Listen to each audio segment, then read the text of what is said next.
Hi everybody and welcome. Today I have Jabra Elite 75T headphones and I'm going to show you how can you easily pair them with your application.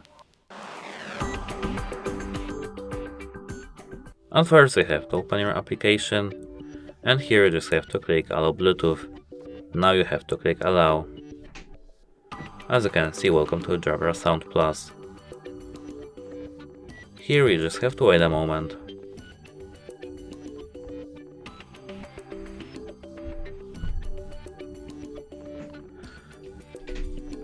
Here just have to select our device. Our device is Jabra Elite 75T. It's this one. Now there is checking for connection.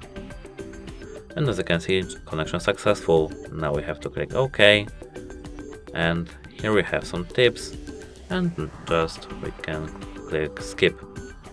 We can click not now and we are good to go. That's it. Hope it helps you. Goodbye.